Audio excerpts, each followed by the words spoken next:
Señoras y señores, I'm afraid my Spanish is not good enough, so I will address you in English. Muchas gracias, señoras y señores. Me temo que mi español no es suficientemente bueno.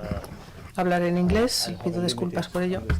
At least I can follow when people talk about me, that I'm not sure I can give a whole talk in Spanish. So, first of all, let me thank you all for coming here tonight. Ante todo, déjenme agradecerles por estar aquí esta noche. Gracias a la Fundación Rafael del Pino por su amable invitación y por organizar este evento. Gracias también a Manuel Muñiz por ser la persona que ha organizado todo esto, que ha estado detrás de mi visita aquí en Madrid. Y como acaban de oír, acabo de publicar un nuevo libro, un libro que se publicó hace 2 días, cuyo título es En defensa de Europa. ¿Puede el proyecto europeo salvarse? Ha sido publicado por Oxford University Press. De hecho, dicté una conferencia el martes, miércoles y jueves, y estoy aquí, bueno, no, perdón, hasta el miércoles y hoy jueves estoy aquí en Madrid. Bien, esta es la primera parte de la presentación y hay 2 cuestiones que me gustaría intentar abordar esta tarde. Una de ellas es qué ha fallado en el proyecto europeo. Me voy a limitar a los últimos años. De hecho, este es uno de los argumentos que voy a intentar esgrimir. Y en segundo lugar, cuáles son los principales desafíos y opciones a los que nos enfrentamos los europeos hoy. Pero antes de hablar de qué es lo que ha fallado, tenemos que recordar que el cambio de sentimiento en Europa ha sido drástico, dramático, y además ha ocurrido en un periodo de tiempo relativamente corto. Recuerden que a principios de la primera década de este siglo, hasta los años 2003-2004, había un sentimiento extendido de euforia en Europa. Los europeos estaban decididos, aparentemente, a cambiar drásticamente el orden político y económico de Europa con la adopción de una constitución, una divisa común, a través de lo que en inglés llamamos una ampliación tipo Big Bang, extendiendo la Pax Europea a países que antes eran comunistas, de Europa Central y del Este, y creyendo también que en un mundo posguerra fría, ese poder blando europeo se convertiría en la norma en cuanto al comportamiento internacional. Y ahora ese sentimiento de euforia, hablando de esto, se ha visto sustituido por un estado de pesar, pesimismo extendido en toda Europa, y por otra parte un sentimiento de derrotismo. Las cosas están fallando y están fuera de nuestro control, y cada vez más fuera de nuestro control. Así que en el poco tiempo que tengo disponible voy a intentar explicar qué es lo que en mi opinión ha ido mal, qué es lo que ha fallado. Y empezaré hablando de las 2 crisis que todo el mundo conoce. Me refiero a la crisis de la eurozona y a la crisis de refugiados. Y luego continuaré. Bien, una cuestión interesante cuando hablamos de la crisis de la eurozona es cómo es que una crisis financiera internacional que se originó en Estados Unidos, cómo es que se ha convertido en una crisis existencial para el euro y el proceso de integración europea. Porque la verdad es que la respuesta no es tan clara ni tan evidente. Yo creo que la respuesta tiene que ver con una combinación de 4 factores, al menos 4 factores. Por un lado, un mal diseño. En segundo lugar, mala suerte. En tercer lugar, divisiones internas. Y en cuarto lugar, políticas equivocadas. A ver, el tema del mal diseño yo creo que es evidente. Decidimos a principios de los años 90 del siglo pasado adoptar una moneda común, pero no estábamos preparados ni dispuestos a tener ni las instituciones, ni los instrumentos políticos, ni la base de legitimidad necesarios para tener una unión monetaria sostenible. Así que pensamos que creando un Banco Central Europeo y declarando una divisa común, bueno, el resto vendría. Pues no fue así. Así que cuando surgió la crisis, no estábamos preparados. Y luego la crisis, bueno, pues también ha sido una cuestión de mala suerte. ¿Por qué? Bueno, porque el poner a prueba una divisa tan joven al mismo tiempo en que se producía la mayor crisis financiera desde el año 29, eso es mala suerte, ¿no? Y además de eso, llegó un momento que nos dividimos mucho. Las divisiones dentro de la eurozona durante la crisis probablemente fueron las peores divisiones que ha experimentado Europa en muchas décadas, y todo esto luego seguido por malas políticas, las políticas equivocadas. Podremos hablar luego de cómo defino yo esto de políticas equivocadas, pero bueno, recordemos cuál ha sido el resultado de todo esto. El resultado ha sido que Europa y la eurozona en particular han tenido que pagar un precio muy alto en cuanto a pérdida de producción, pérdida de puestos de trabajo, deuda cada vez mayor como porcentaje del Producto Interior Bruto, una divergencia económica cada vez mayor y fragmentación política. Voy a dar dos ejemplos de a qué me refiero cuando hablo de todo esto.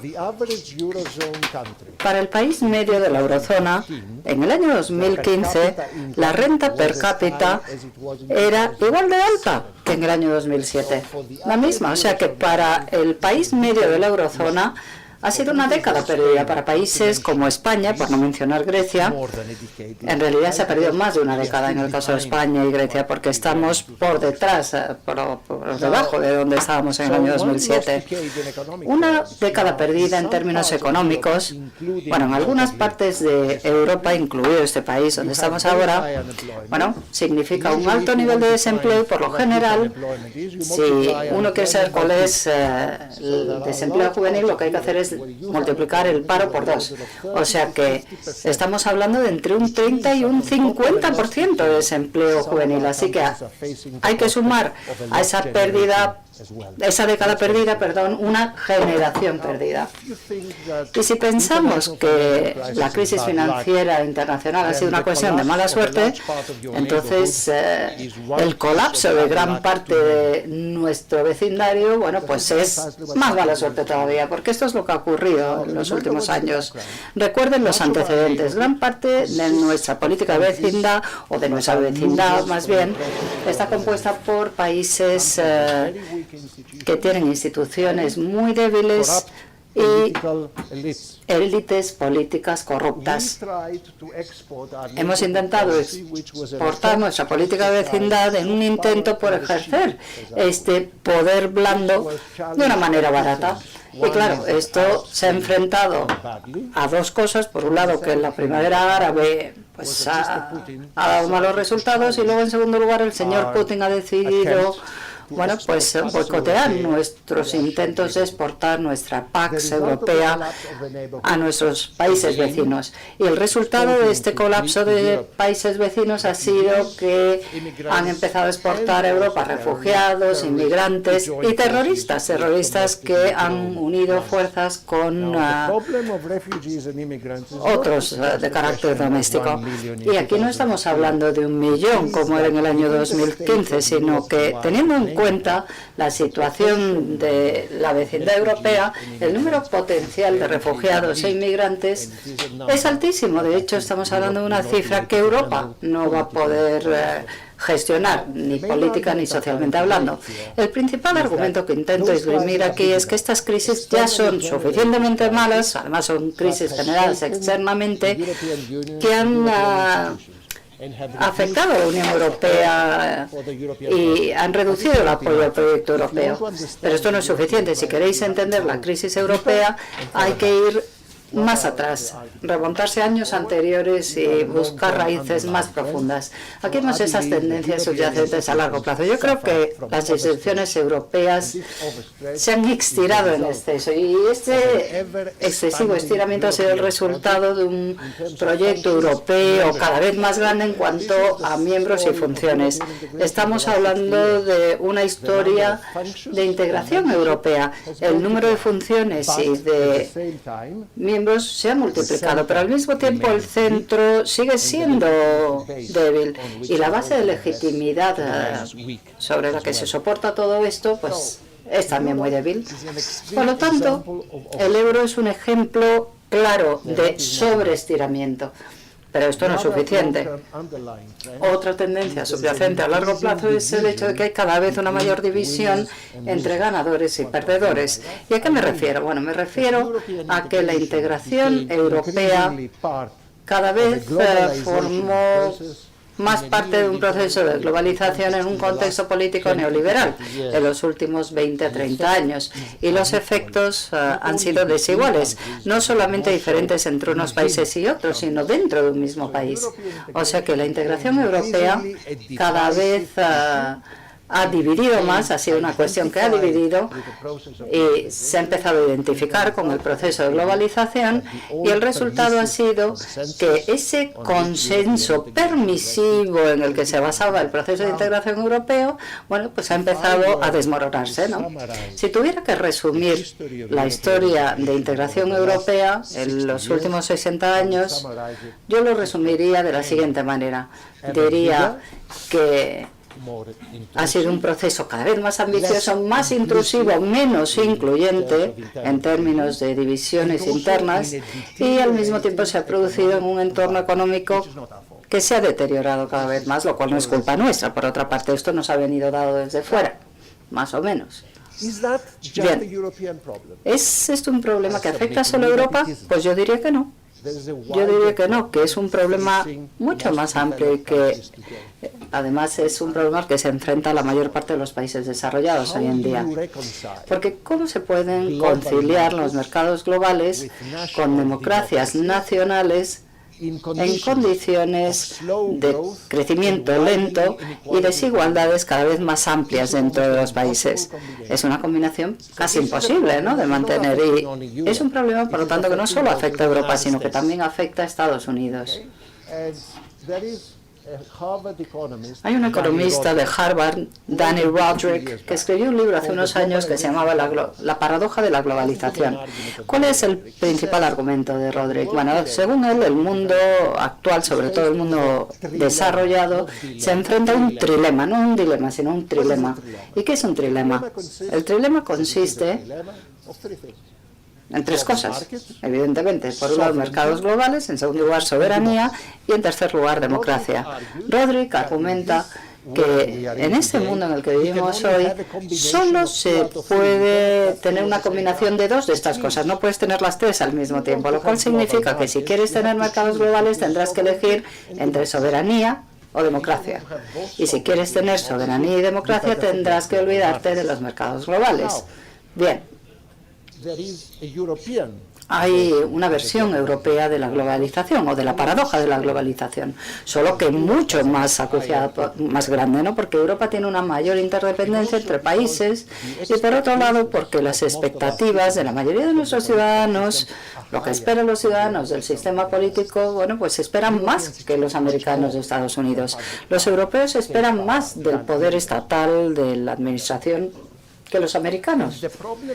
El problema en Europa es que esa es una distinción muy sutil, por eso la paradoja. Los euroescépticos no se han enterado, al menos hacen como si no se hubieran enterado de esta paradoja. La mayor parte de los euroescépticos en Gran Bretaña confunden las limitaciones que impone el hecho de ser miembros de la Unión Europea con las limitaciones que supone ser miembros de un mundo interdependiente. Ellos de alguna manera pretenden que si, bueno, se alejan de la Unión Europea, se independizan, tendrán independencia, pero para tener independencia tendrán también que alejarse de este mundo interdependiente, y eso es algo que pretenden no entender, que hacen como si no entendieran. El problema en los últimos años es que yo creo que uno de los principales papeles que podría desempeñar Europa hoy es actuar como respuesta colectiva para gestionar la globalización, representando de forma colectiva nuestros intereses. Pero la percepción que tiene nuestro electorado, la percepción que tienen nuestros ciudadanos, es que Europa se ha convertido en parte del problema y no parte de la solución. Y esto diría yo que es el meollo de este fracaso político de los países europeos. El hecho de que Europa cada vez más se ve como parte del problema y no como parte de esa solución deseada. Europa sufre en parte porque por esa capacidad limitada que tienen las instituciones europeas de hacer lo que se supone que tienen que hacer. Y también se resiente la Unión Europea porque muchos de nuestros políticos nacionales utilizan a Europa como chivo expiatorio. Todo lo que hacen mal o sale mal es culpa de Europa. Esto es lo que yo llamaría daños colaterales, como se decía después de la guerra en Estados Unidos. Europa sufre por los problemas que ha creado la globalización, el proceso de globalización. Y las personas que están descontentas con el proceso de globalización, aquellos que se ven a sí mismos como perdedores por todos estos cambios, consideran que Europa es parte de un sistema contra el que tienen que luchar. Esta sensación, este sentimiento es mucho menos fuerte en este país y en el sur de Europa en general, y es más evidente entre los perdedores del norte y de Occidente. Bueno, ¿en qué estado nos encontramos hoy en Europa? Bueno, desde hace algunos años. Bueno, Europa la verdad es que nunca había estado tan dividida.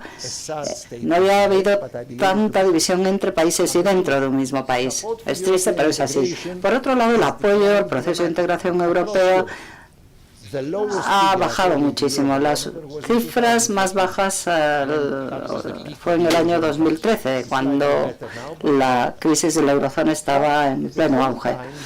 Lo ha bajado, pero no mucho. Y al mismo tiempo, los europeos tienen miedo del coste que supondría la desintegración. Estamos en una situación muy extraña. Los europeos, con frecuencia, sienten que están en un matrimonio infeliz y tienen miedo al mismo tiempo del coste que supondría el divorcio.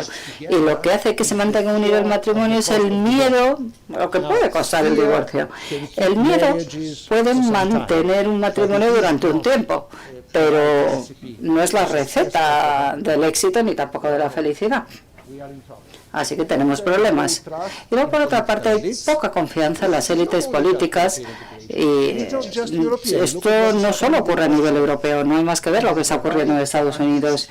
Y los partidos antisistema y el populismo, bueno, pues no hacen más que aumentar. Voy a decir algo muy rápido sobre el populismo, para provocarles un poco. ¿Cómo entiendo yo el populismo? Los populistas son personas que cuando se enfrentan a problemas complejos hacen como si hubiera soluciones fáciles o sencillas, ¿no? Esa es una de mis definiciones del populismo. Y en lugar de denunciar a los populistas, yo creo que lo que tenemos que hacer es entender cuáles son las causas de ese descontento público, cuáles son las razones que han dado lugar a ese resurgimiento del populismo, porque no es algo que ocurra así por así. ¿Por qué se está produciendo este aumento del populismo y no ocurrió hace 20 o 30 años? Yo creo que en cada uno de nuestros países y a nivel europeo, en lugar de simplemente condenar a los populistas, lo que tenemos que hacer es enfrentarnos a las causas de ese descontento público. Y hay muchas, y luego podremos hablar de ellos si lo desean. The road to Tipperary, como dice la canción, el camino a Tipperary. Bueno, el estado en el que nos encontramos hoy en Europa nos recuerda a ese viejo chiste sobre un tipo que está en el campo irlandés y se pierde y le pregunta a un aldeano cómo llegar a Tipperary y el aldeano le dice, pues si yo fuera usted, no partiría de aquí, no empezaría el recorrido aquí. Bueno, pues así es como se siente Europa hoy. No nos gustaría partir de donde estamos, incluida la eurozona, pero no tenemos otra opción, porque es donde estamos. Tenemos que partir de aquí. La cuestión es cómo hacerlo de la mejor manera posible. Y, por lo tanto, el camino a Tipperary va a ser difícil, va a ser un viaje duro, difícil, y no va a ser fácil para los viajeros de corazón débil.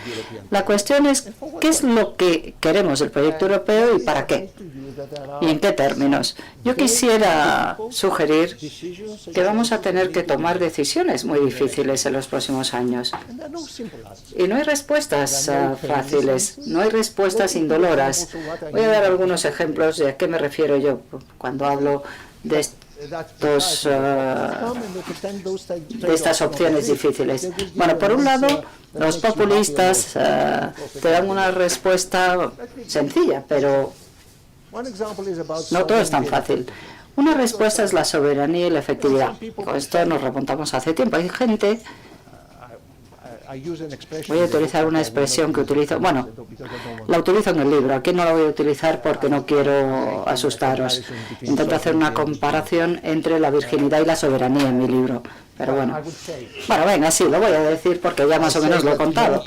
En mi libro digo que mucha gente, sobre todo los euroescépticos, hacen como si la soberanía fuera la virginidad. O la tienes o no la tienes, o eres virgen o no lo eres. Y por lo general uno actúa como si fuera virgen, ¿no? Bueno, pues en la vida real, en el mundo real, la soberanía no es como la virginidad. La cuestión es cuánto estás dispuesto a compartir y sobre todo cuando hablamos de soberanía.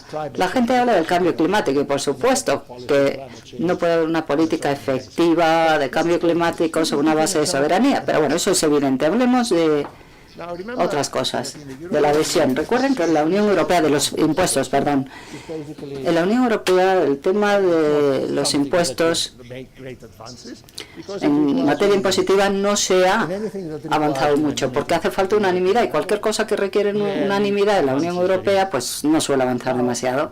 En un mundo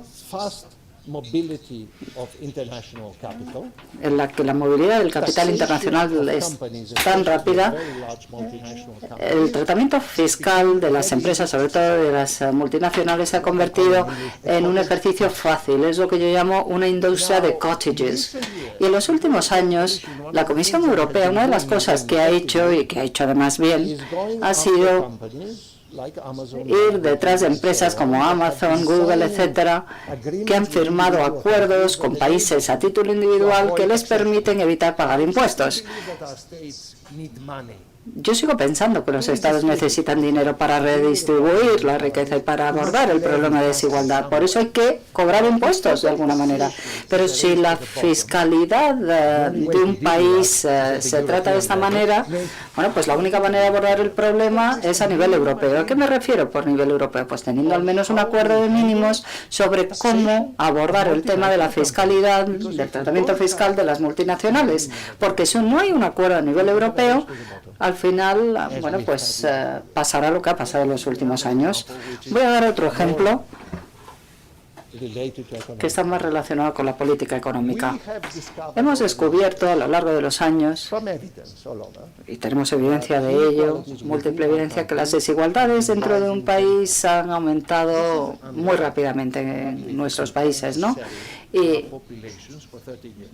esto es lo que hemos intentado vender a la población durante muchos años. Vamos, hemos intentado vender que se ha reducido la desigualdad. Luego ya la Comisión Europea dice, hoy estos países tienen que hacer reformas estructurales.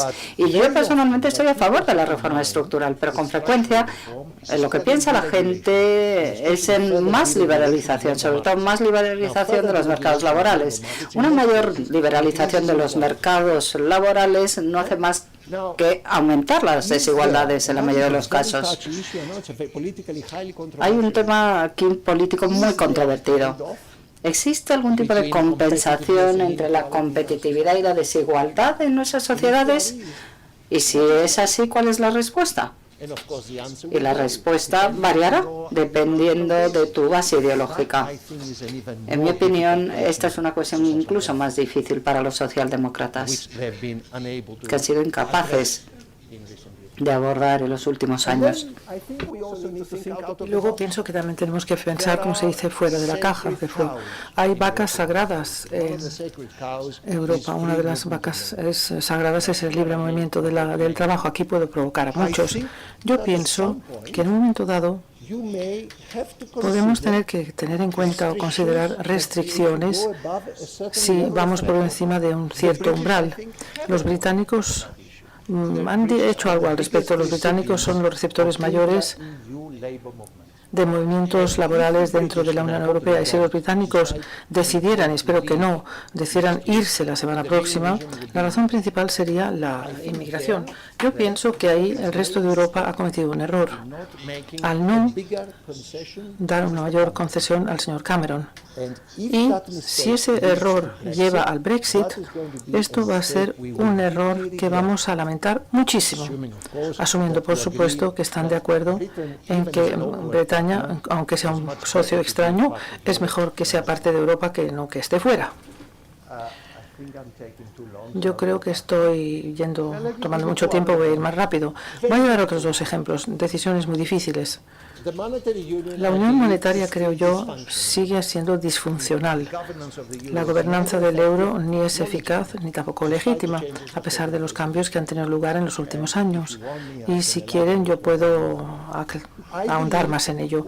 Yo creo que Putin, de nuevo, poniéndolo en términos provocativos, la forma en que se diseñó el euro fue un gran error. La forma en que se diseñó, porque se puede tener una divisa común, pero siempre y cuando esté uno preparado a hacer el resto. No se puede tener una divisa común sin instituciones, sin instrumentos y sin una base política. Esto nunca ha ocurrido en la historia.